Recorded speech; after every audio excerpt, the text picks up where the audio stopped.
I'm starting to think that I like to surround myself with chaos because all these accidents are pretty crazy. I've had situations where drivers have called me and they're stuck in their truck and can't get out, and those can be really scary situations. You don't accept any liability, you don't say you're sorry, you don't admit any fault, and you let the claims department handle that for you. Hello and welcome to CB Talk, the Combined Transport Blackwell monthly podcast. Today is December 20th, 2024, and I'm your host, Nick Card, Vice President of Operations. Today we've got a great interview with Margarita Moody, our claims administrator. We're going to talk about claims, accidents, liability, and the challenges facing truckers out over the road. But first, the news. Our drivers of the month this month: Darlena Villarreal in Glass and Flatbed, William Areola in Blackwell, Aaron Ortiz in Heavy Haul, and our corporate employee of the month, Sandy Road. Thank you for all you do and congratulations. Our safety topic of the month this month: preventing injuries from slips, trips, and falls. When you guys are entering or exiting a vehicle, be mindful of your 3 points of contact.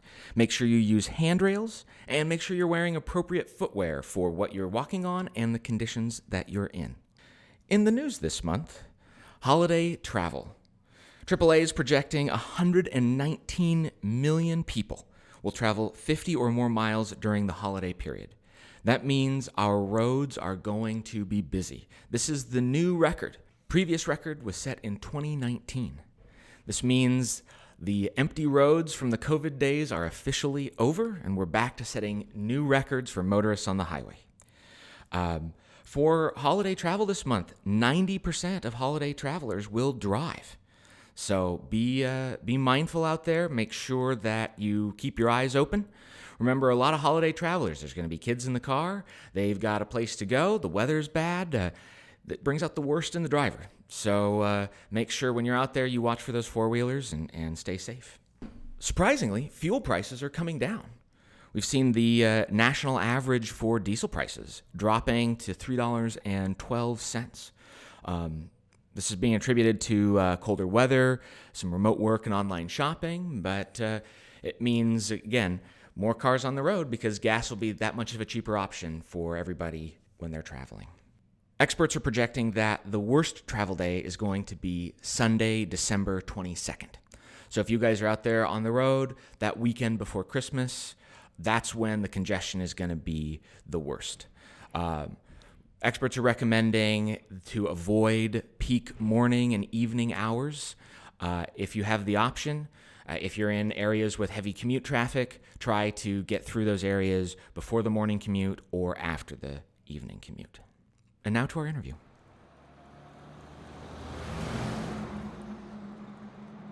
With me today in the studio is Margarita Moody, our claims administrator.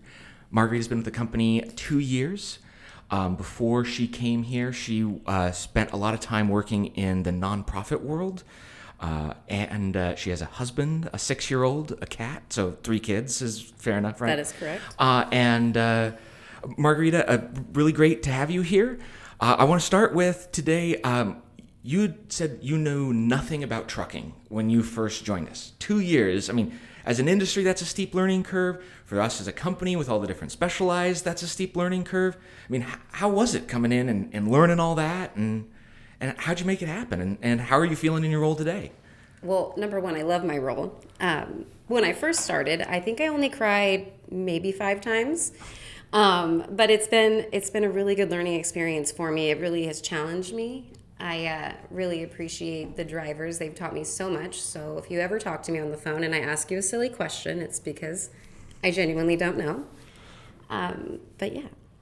Well, I've been in this industry my whole life, and I still learn new things about this industry. And so, for you to do what you do in the claims world, which is one of the most stressful pieces of our industry. I mean, accidents, a lot of the people who listen to this, drivers. So I kind of want to start there.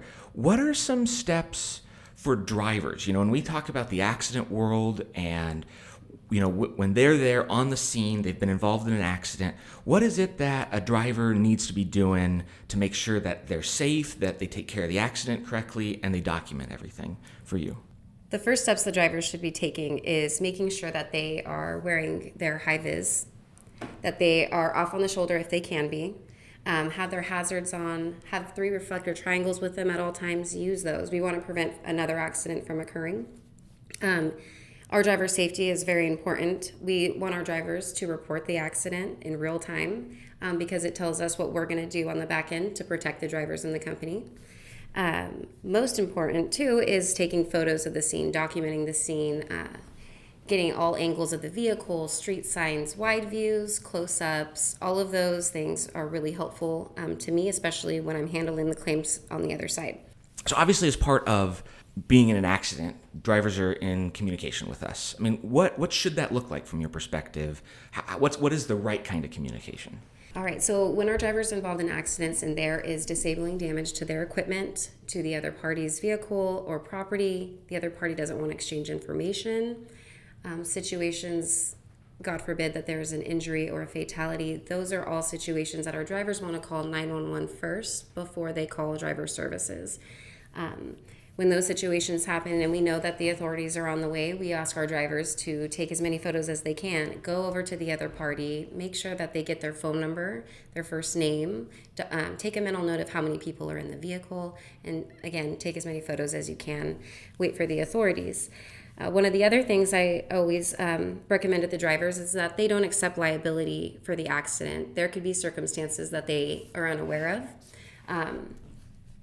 Different states have different state laws surrounding accidents and liability. For instance, Georgia, Alabama, Virginia, those states have this 1% law where if we can prove the other party had 1% fault in the accident, then neither party owes each other for losses. So we always ask our drivers, they can make statements of what happened, but never accept any faults. What's that? Obviously you're steeped in the world of claims and liability and all this stuff. What does that mean, accepting liability? Like help from a real world perspective. What does that mean? That means saying, I did it, right? I'm sorry. I hit you. It's my fault. I shouldn't have done that. All of those things are, one, implying guilt, and also taking full responsibility for what happened. I mean, as a kid, we've been taught, take responsibility for your actions. And so the first thing, even myself, when I'm involved in a situation, I want to say I'm sorry, And one thing that I tell the drivers, you can say, hey, is everybody okay? I'm glad you're okay. Let's exchange information. So wait, saying I'm sorry? That's liability? I'm sorry? I mean, it implies guilt, right? Saying I'm sorry. What do you think? Well, it's like you said. I mean, we are always taught as kids to apologize, and even if sometimes there are situations I know I've been in where even if it's really not my fault, it's just a tool to de-escalate a situation and just calm everybody down so we can get through. But just saying I'm sorry can mean the driver says this is all my fault. Yeah, I mean, well, lawyers can see it that way. Lawyers. Officers as well. So and I want our drivers to be sympathetic and empathetic to the situations that are happening because that's a human response. But I also want to protect the drivers and the company at the same time. So we just ask that you don't accept any liability, you don't say you're sorry, you don't admit any fault, and you let the claims department handle that for you. I'll be in communication with you the day of, after.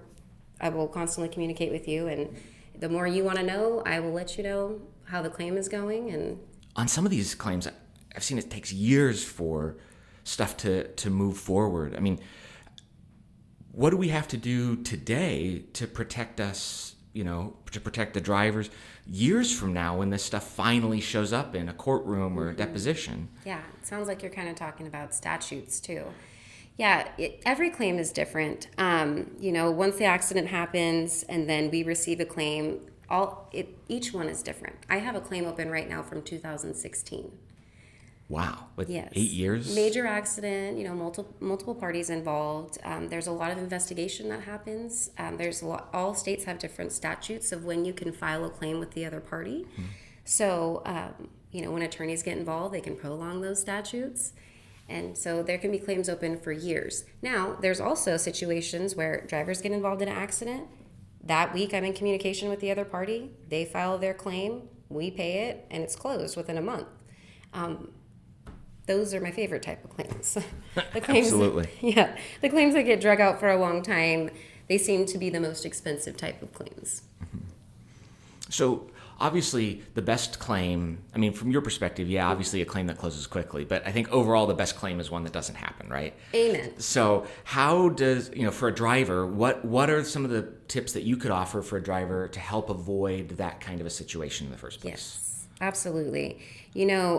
I always talk about proper pre and post because people tell you all the time, it saves our equipment, it saves the company money, but it also saves lives. We want to make sure that our equipment is functioning properly. We're not losing tires on the interstate. Proper pre and post, that's number one. Also, we do not want our drivers driving fatigue. We do not want you tired driving. It's most important that you guys are getting plenty of rest, you're eating, you're taking care of your body. Those are all really good steps to be on the road safely. Also, being aware of your surroundings, right? We have lots of sideswipe little incidents that have happened that could be avoided if our drivers were aware of their surroundings, right? You're high up on the road, you got these little tiny cars next to you, you can't see them, so please be mindful of that. Is there, in all the claims that you've been, is there sort of one sort of behavior, fact pattern that jumps out at you as just like, man, if we could get drivers to stop doing this one thing and make my life a lot easier, because that would save, a bunch of these claims? Yes, and it's going to sound probably minor to some, but I have a lot of backing accidents. Really? Yes. At least I would say 3 a week, maybe Wow. more. It happens all the time. And they might be minor damage. Some of them have been a result of major damage.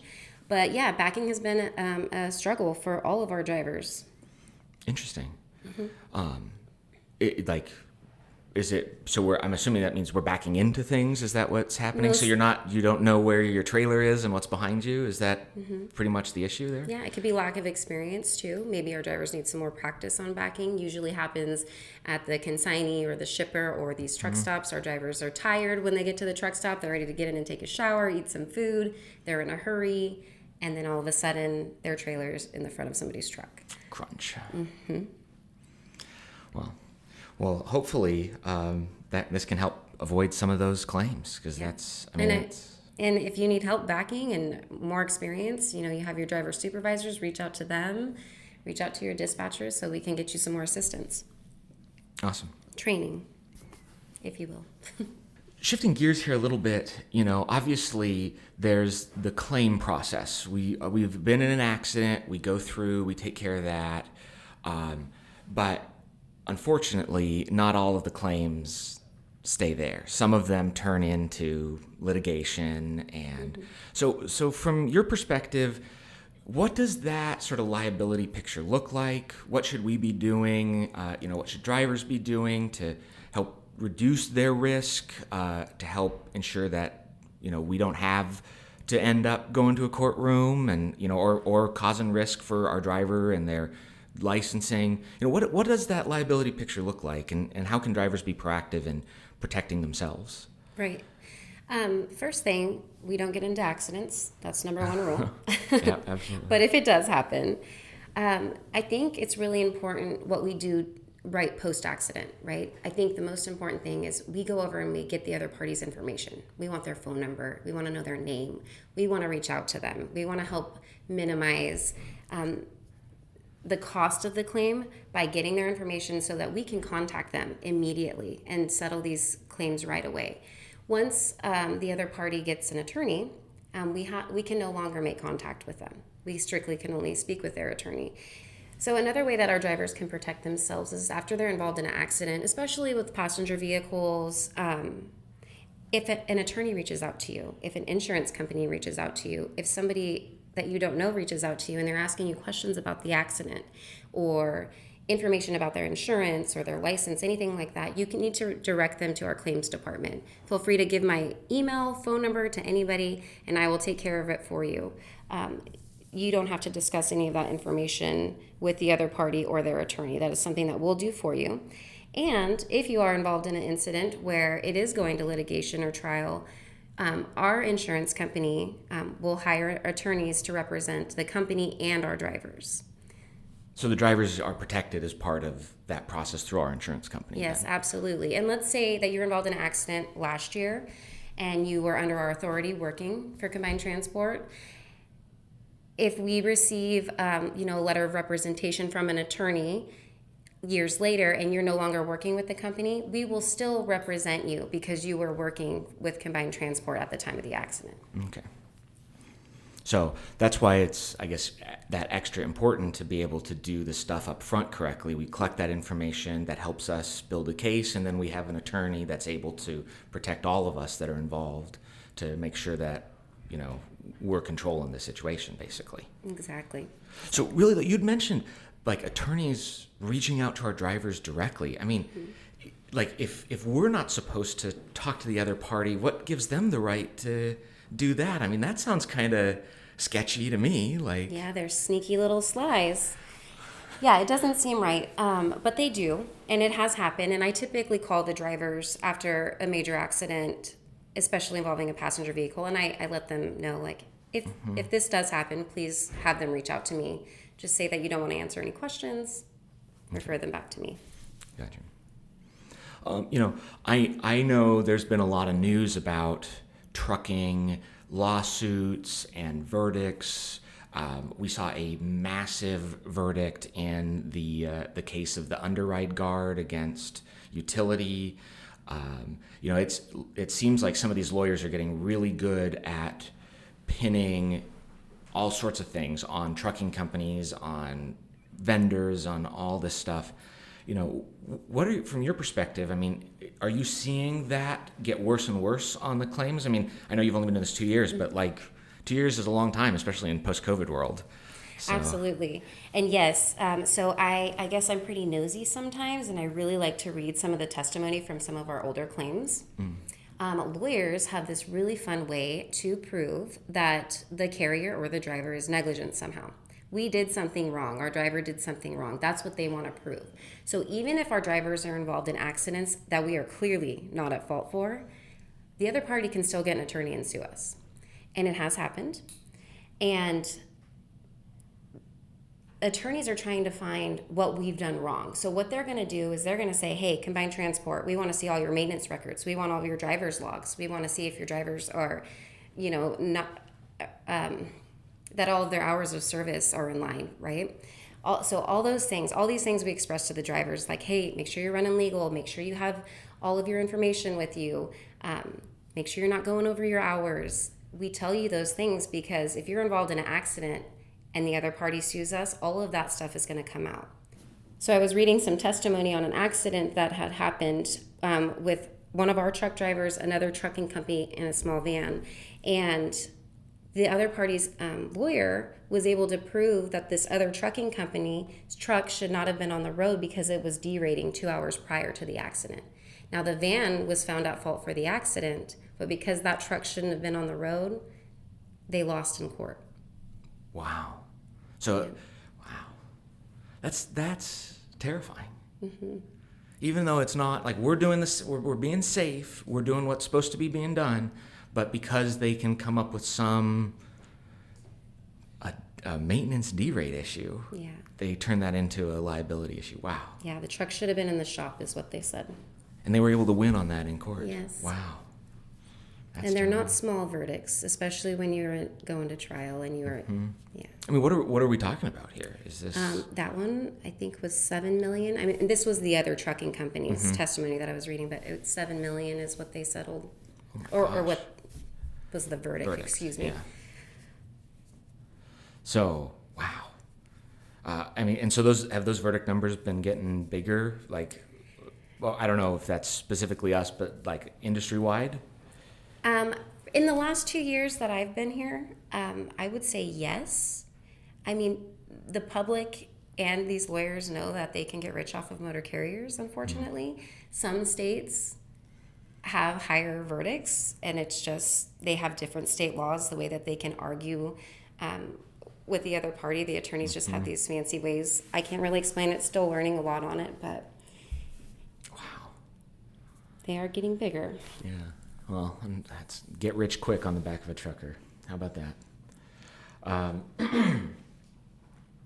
So, you said you were a little nosy before. Do you have some fun stories from like the industry or other companies that you've seen, like crazy accident litigation stories that, maybe could serve as a good warning in the future for us?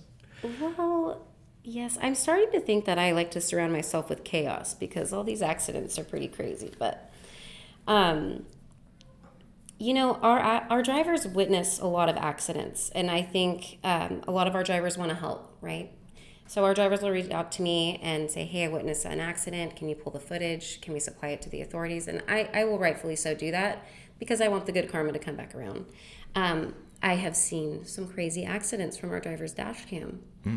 Yes, that means they've seen it too. So it's a little traumatizing. But as far as fun stuff, nothing is coming to mind. I think what's fun for me is negotiating claims with the other party. Talk us through that. Yeah. What does that look like? Well, so just because somebody presents a claim in front of me and says, hey, your driver backed into my truck, I want 10 grand and I want $3,000 in downtime. Okay, I want all of the documentation, and then I nitpick it apart. So, I find repairs that aren't even associated with the damages that we cause, so deny those portions of it. Their downtime, I'm not going to pay that much. I try to save the company money, Yeah. And then you enjoy that, you said? I do. I do. It's a win for me. Margarita, something you'd said earlier about these accidents and some of these crazy examples, I mean, they are really traumatizing. And I know you have a background in nonprofits where you worked with a lot of people who've experienced some serious hardship and trauma. I mean, has that sort of informed you about how you work with these drivers and help them get through this process? Oh, absolutely. I really like to put myself in their position. So when I get calls, drivers reporting accidents to me, my first question is, are you okay? No matter how minor or major the situation is, I really want to get a grasp of how they're feeling because it's going to tell me how we're going to respond to this accident. I've had situations where drivers have called me and they're stuck in their truck and can't get out. And those can be really scary situations. And so my number one thing is I want to remain calm. I want the drivers to remain calm. And we're going to come up with a game plan at how we're going to get you out and how we're going to get you to safety is most important.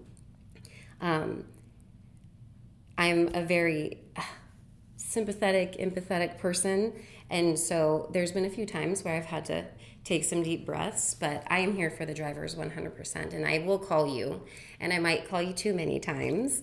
And I follow up with the drivers a week later, day after, just want to check back in with them and make sure that they are actually okay and not injured. And if they are, what are we doing to help the drivers? Absolutely. Margarita, thank you so much for chatting with me today. I did have one other question that I have to ask you. I have heard you described as a karaoke queen. Is that a fair assessment? I think it's pretty fair. Oh, okay. Do you have a go-to song? I do. I love to sing country music. I love to sing with my friends and with my husband. But my go-to song is Gunpowder and Lead. And I always close with Save a Horse, Ride a Cowboy. It's kind of tradition for me. Oh, okay. Yeah. Do you have a favorite karaoke place here in Southern Oregon that's your go-to spot? I have two. And they're not... I love Whiskey River, and I also like Willie's. All right. Yes. Fun places. They are. Well, is there anything that we didn't touch on today that you'd like to close with? I'm sure there is. I can't think of it. But what I do want to say is I am here for you drivers, and if you need anything, please feel free to reach out.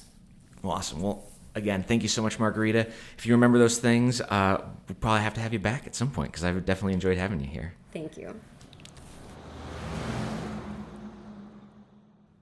Thank you again, Margarita, for the interview and sitting down with us here in the studio. It was really great to get a chance to talk about claims. Thanks for the information. This is an exciting milestone for us, our 10th episode and our last episode of 2024. Our next episode will be out on January 24th, 2025.